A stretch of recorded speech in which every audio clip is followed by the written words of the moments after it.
Welcome back to the Faculty Factory podcast, friends. It's Kim Skorupski here at the University of Texas Medical Branch in Galveston, Texas, where not only do we have 5 schools, and I'm going to mention the School of Nursing first because it's a year older than the School of the John Seeley School of Medicine. We have the School of Health Professions, the Graduate School of Biomedical Sciences, and the School of Public and Population Health. Did you also know that Galveston is the 3rd largest cruise port in the United States? I did not know this. My guest is smiling. In fact, I've never been on a cruise in my life. Hopefully nobody in Galveston will hear me, but I'm saying this sounds like a commercial, but I'm really trying to get the word out about this wonderful gem sitting down here in the Gulf. So I'm so happy to be here with a new guest to the podcast, Dr. Eva Feldman. Eva, welcome to the podcast. Well, thank you, Kim. I'm delighted to be here. Let me tell you who is Dr. Feldman. She is the James W. Albers Distinguished University Professor, the Russell N. DeJong Professor of Neurology, and Director of the NeuroNetwork for Emerging Therapies and ALS Center of Excellence at Michigan Medicine. And she's a professor of neurosurgery, all at the University of Michigan. Go Blue. I did my fellowship there. Oh, I didn't know that. I did. Cool. I was in this Institute of Gerontology in the VA HSR&D field program, the Health Services Research and Development Field Program, out of the with farm. Jeff Walter, I bet. Yes. Oh, wow. So back in the day. So excellent. Let me tell you why Eva is with us today. Not only is she so kind because she's so busy, we kept missing each other, but I read her manuscript with her colleague and dear friend, Dr. Reshma Jaxi. And you may know the name Dr. Reshma Jaxi if you've been listening to the commercials. We've been also posting about the Faculty Leadership Collaborative Mid-Career Boot Camp, which is going to be April 9th to 11th. And Dr. Jaxi is she's one of the presenters. We have national presenters on strategic thinking, planning, and negotiating. So Reshma worked with Eva and many other colleagues, including Nancy Spector, who's also been on the podcast, on this newest research report that was published in Academic Medicine. I just read it a couple of weeks ago and was scampering to get the team on here to talk about it. It is entitled Leadership Experiences and Perceptions of Mid-Career to Senior Clinician-Scientists, a Qualitative Exploration. There's some really interesting things here, and my now being the Associate Vice Provost for Leadership, of course, it rang a bell for me. And again, thank you, Eva, for being here. Let's kind of get the highlights of this research report, and we'll link it in the podcast. Go to facultyfactory.org, and we'll have it linked there for quick access. Thank you, Kim. So this is very interesting. So Reshma Jaxi received an R01, I would say now at this point, maybe 10, 15 years ago, where she began a longitudinal study of clinician scientists who had just received new NIH grants, either a K-08, so a mentorship grant, or a K-23. And these are individuals who had received those grants between 2006 and 2008. And then what she has done, and now we have done as a team, is we've now recontacted those individuals and resurveyed them. So now they're mid-career to really get an idea of what have been the challenges, the opportunities as they transition from an assistant to an associate professor or associate to full professor. So that's the study. And we initially surveyed 915 individuals were the ones that actually returned the survey. So it was a 64% response rate, which was fairly good. And what we did, Kim, is we randomly picked 16. It was very random to interview in depth. We did as we picked them in terms of it being completely random. We over-selected for women and underrepresented minorities. So the results I'm going to tell you is there is a table in the study.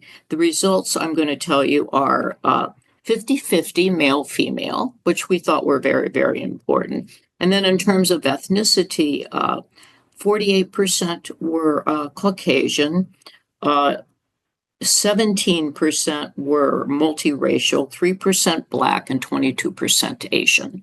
So that's the cohort I'm discussing now, and I think that's important to lay the framework. So we asked them, what were the challenges? What were the opportunities? And they really broke the challenges down into some very, very specific areas, or we were able to get that from them answering our questions. And one is that as you become a mid-level faculty, and you're asked to assume a leadership role, you frequently feel unprepared. You don't know really that much about hospital budgets, running a clinical division, or even being a chair of a department. So the lack of formal training in the first 10 to 15 years of your career really stood out as one of the critical features of what individuals were telling us. And the fact that those individuals who did get formal training usually sought this training out themselves in different leadership courses because they knew they needed it. Frequently, it was after they had taken or accepted the role. An interesting point. So taking roles on that they didn't feel they were necessarily prepared for and didn't even know they weren't prepared for until they accepted the role. So that was a challenge. And they felt the opportunity would be clearly more direct essentially coursework, leadership training skills, administrative skills, courses on budgetary issues, courses like ELAM, the Executive Leadership for Academic Medicine. You tell me Nancy Spector's been on this podcast, and she's one of our authors. We work together. AAMC courses to help one gain or attain those skills. So that was one thing I thought was interesting. A second big take-home message of this paper is that people need, no surprise, continued mentorship. And then frequently when you get to mid-career, what's important is you transition from needing a lot of mentorship to what I'll call sponsorship. So that you need senior individuals to point you out and say, hey, you're the one to lead this division. You're the one to lead this committee. So to sponsor you both internally in your own university, plus you need sponsorship externally in the larger academic community. So to identify those individuals, frequently previous mentors who transition to sponsors or remain both mentors and sponsors, is critical, everyone stated. And this was a universal finding among all 60 individuals who we interviewed. That was critical. And when that didn't happen, then people felt their careers weren't advancing. It was also pointed out to us that individuals who were not Caucasian, so of any other ethnic background other than Caucasian, had more difficulties attaining sponsorship than Caucasians. There were no differences that came out glaringly between male and female, so no sex differences in that. Two other interesting points, and then I'll let you start asking me questions, Kim. One was that people frequently took on leadership roles because of a sense of responsibility. They felt they had to, right? They'd gotten this far and they'd been this successful, so they had to take on this role. And so there was somewhat of a sense of ambivalence with taking on leadership roles, coupled with many times people would simply refuse leadership roles. So that's my second of these 2 points, because leadership roles are draining. Frequently you become more of an administrator. One person said they felt that she felt she was just ticking boxes and doing administrative work and no longer doing the meaningful research that she could do. So that taking leadership roles was, challenging in that way. But then others would say, but gave you the opportunity to influence many more people, right? So you're going beyond, it's increasing your sphere of influence to be a leader. And that itself was a positive. So some of the findings, I don't think any of them were totally surprising, to be frank, having been in academia for 30 years. But it was nice to really get it quantitative from a very varied group of individuals. So in summary, challenges exist, opportunities exist. Interestingly, not a huge difference that was found between the sexes in this particular survey, but a difference if you were of a minority ethnic group versus Caucasian. Gosh, well, thank you so much, Eva, for distilling this really important piece down for us. And yet, lots of things in areas we can go on this conversation. I'd love to hear your thoughts on the notion of leadership. If there's so few leadership positions available, and many of us in academic health have leadership programs and boot camps and seminars and workshops and all these experiences that we create and put out there for everyone. And I think sometimes a criticism we get is there are only, and I'm holding my fingers up, this many leadership positions in my institution. We have all these programs and try to teach faculty members to own a leadership identity and to think about leadership, but it's a very narrow tip of the iceberg up there where one could be or one feels obligated to be a leader. So how do you scale, or how do we scale up preparedness when there's, first of all, so few opportunities to be or places to be a leader? And how do we know, how do we identify and then invest appropriately in people who will or should be leaders? Do you know what I'm saying? I think it's I do. Yeah. I think it's really important when you're a young, notice I'm clearly older, but when you're a younger person, that you clearly understand what is your own mission statement, what is your own personal vision. So, for example, if you're just beginning your career, I personally set up a few goals I wanted to accomplish. And they weren't goals where there were many people who could accomplish, that there weren't positions where there were many of these positions. But if you know the position you want to attain, even if there's only 5 or 6, I do believe then with being very thoughtful about your choices throughout your career, including getting training that would make you more appealing for when you apply for that position, is important. I also think that, so I agree with you, but I'm not sure though either, Kim, there are more people who want to be leaders than there are leadership positions right now in academia, to a certain extent, because it's more challenging now than say it was 20 years ago. But if you have a leadership position you have an eye on 5 years from now or 10 years from now, the sponsorship, the mentorship, sponsorship, and training would allow individuals to attain those. I thought it was interesting that many people, I won't say complained, but said, I didn't really want to be a leader. That wasn't in my vision statement, but it dropped in my lap. Right. We never heard, again, this was only 60 people, but we really never heard that I really wanted to be a leader and I was blocked along the way. Now, for certain ethnic minorities, it was more difficult to attain those aspirational goals. It was more difficult to find mentors and sponsorships per our, survey, but again, of only 60 individuals. So I think if you yourself if you have a goal and are goal driven, there will be that leadership opportunity for you. It may not be the exact one you had in mind, but it'll be on the parallel universe. Yeah, and we can create leadership opportunities. We don't always have to have our eye on a position that exists already and then think, oh yeah, I can't did get that. There, but you can create something new. Yes, you can create something new. That's one of the things I wanted to do that I was able to do.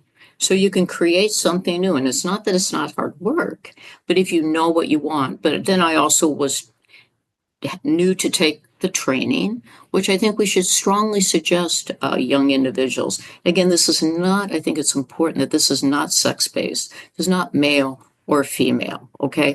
Everyone needs to be trained or mentored, because this isn't knowledge that you're necessarily born with. You're not necessarily born with knowing how to, make a clinical budget work or run a large research laboratory or run an institute or a department. So everyone needs to be trained. Exactly. We don't learn how to do development and philanthropy and how to hire people and a lot of those administrivia things that Yeah, they end up right. doing. Eva, I love how you talked about painting a picture of someone who has a heart or a passion, or they've known from the beginning of their careers that there's something that drives them to leadership. And we kind of tickled on it earlier, but let's talk more about that accidental leader. I'll call them accidental because you mentioned them earlier. The people who in the manuscript say, I've not really sought them, but I've fallen into them. I never asked to be a leader. I kind of felt obligated to do it. I guess it's my turn to do it. What Mhm. about those accidental leaders who kind of find themselves, oh my gosh, here I am. And maybe because they never had their eye on that particular leadership prize, they did not avail themselves of that training. So they're really behind the eight ball. Mhm, mhm. And What do you think about, or what are your thoughts about that person who finds themselves as like a whoopsie? there were people like that in our survey, as I mentioned, and those were the ones who also said, wow, all of a sudden, I'm a director of a division and I don't know how to balance a budget. So those are the individuals who went out then afterwards to seek the training that one needs, because they weren't thinking, forward that this is a position they wanted. So they uniformly they did not feel well prepared and felt they needed to get more training. And several of them did say, several individuals voiced the opinion that it might have been nice to know that that training was available. So the fact that you're doing this course that you just mentioned at the beginning of this podcast is fabulous, because that course is then available. Clearly, you're pitching it, which is great. So people are going to know they can do that. But many of the individuals in our survey weren't informed of potential training opportunities, so that if something fell into their lap, maybe they'd want to take it. And in fact, they didn't even know that they necessarily wanted to be a leader until somewhat fell into their lap, but then they needed the education. So these types of courses, I personally feel, are very, very valuable at all levels of training. You're so right, Dr. Feldman. I was just thinking exactly that same thing, that even as we all know that sometimes we give the metaphor, the analogy of the career ladder, with the idea that things are very linear. And I've heard people say that academic health is not a ladder, it's a jungle gym. Because, you kind of go here and there and everywhere. And sometimes you may think, I never intended to be here. And all of a sudden you're here. And Right. so we change, we grow, we are that routine becomes maybe a rut, and then we find ourselves, lo and behold, switching gears and pivoting to something else.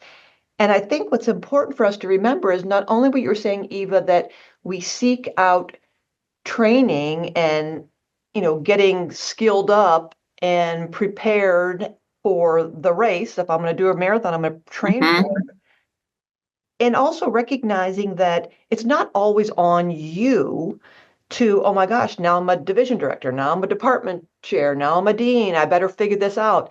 Yes, and it's not only I.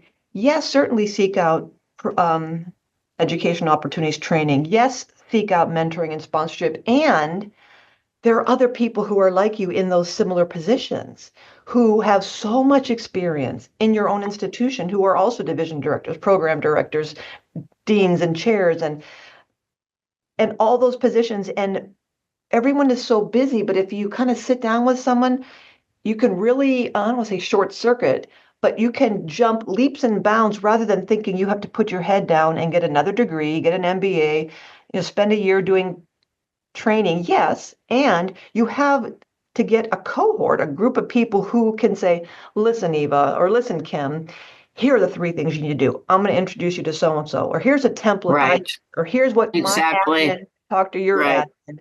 So that Ex- strategy, I think, is also something that we all have at our thumbs, like, and just right there in your own institution. Right. I think current it's Simple. really important that you seek out current leaders. And one of the things though current leaders should do this was also pointed out in the survey, they should have some sort of succession plan in mind. And maybe you could think about, you may want to be their successor or part of the succession team. And so it's important to engage current leaders to help train you, but also to let them know, hey, once you decide to go have, margaritas on the beach, I might be available to be interested in assuming some sort of leadership position. But please train me, sponsor me, Yeah. get me to my next step. So it is important. And again, we heard this in the survey. Don't be shy if this is what you want to do.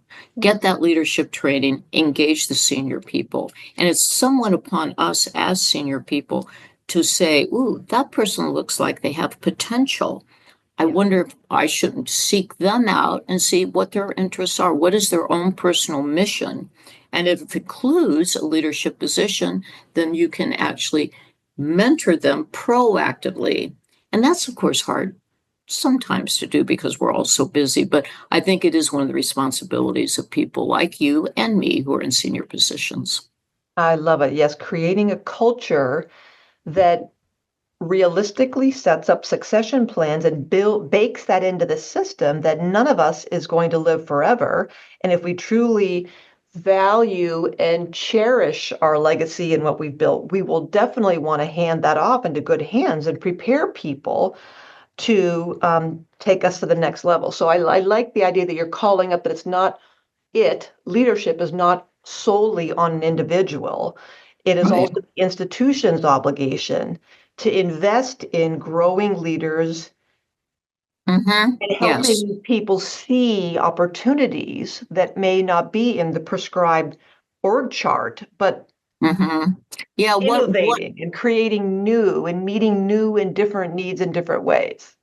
Yeah, one of Reshma's points that she wanted to ensure that we made in this paper is that it's important for institutions to expand and have leadership development programs. And one of the reasons I called your program out, probably one of the reasons she agreed in her very busy schedule to come partake, because she's one of the take-home messages of this paper is that we need those types of programs for younger and mid-level career faculty. The institution needs to provide that. I totally agree. And being a gerontologist, I always put my plug in for advanced career faculty members that we're the CEO of our own life. And so what is life after full-time employment? We can still maintain our foot in the door, contributing to the institutional mission and work by figuring out how to maintain that purpose and meaning and identity in academia, and also developing something above and beyond. What is an avocation? What is a next? Can I make a new footprint in some other industry? And so I think we also have an obligation to help the full spectrum across the entire lifespan of faculty to lead into the future, that expanding into our communities and kind of pulling that thread through to other spaces and places. So I think it's a tremendous opportunity both on us individually and as leaders and institutions. So I really appreciate you being here. I guess I'll leave the last parting comment to you, Dr. Eva Feldman, and want to thank you for again sharing the nuggets from this wonderful manuscript. Well, let me first thank you for having me. Um, I would say that my main take-home message is if you are a person mid-level career and aspiring for a leadership position, immediately seek a mentor and sponsor and be trained so you are, appealing and ready for that leadership position and not to be shy. There's, gentle self-promotion, some people call it, but it's really important to engage.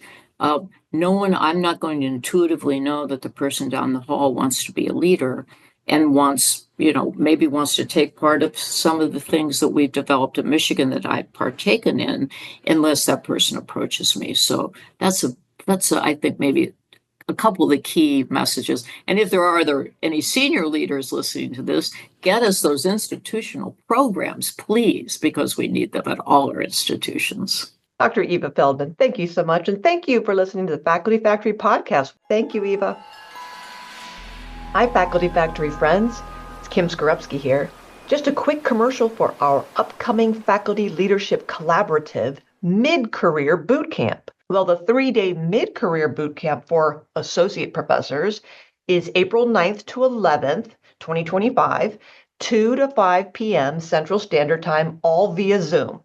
The topics for the Mid-Career Bootcamp will include Leadership Presence and Self-Management by Joe Losey at Pitt, Communicating with Emotional Intelligence with Alice Fornari from Hofstra, Leading Organizational Change with Susan Chubinskaya right here at University of Texas Medical Branch, Conflict Management and Mediation with Dave Usum from Hopkins, Strategic Thinking, Planning, and Negotiating with Rejma Jagzi from Emory, Building and Managing Teams and Projects with Wendy Bennett from Hopkins and Darpan Patel from the University of Texas Medical Branch, Finances and Funds Flow with Vin Pellegrini from Dartmouth, and Creating a Leadership Future, Preparing for Transitions with Archana Chatterjee from Rosalind Franklin. We're also going to have a panel of recently promoted professors who will share their journeys. You'll get 9 contact hours of CME, CNE, and CLS continuing education credits. You've got a curated resource guide, lots of networking opportunities. We have a half hour before, half hour after each day's events for just more community building and networking and Q&A. So go to the facultyfactory.org website. That's facultyfactory.org website. You'll find the link right there on the first page to sign up and share it with your colleagues and friends. Thanks for tuning in to the Faculty Factory podcast. We are a faculty development community sharing tools to build academic leaders in healthcare. Maybe you want to be interviewed on the podcast? Please visit facultyfactory.org/contact and send me a message there. The Faculty Factory podcast and website is sponsored by the Office of Faculty Affairs at the University of Texas Medical Branch in Galveston, Texas.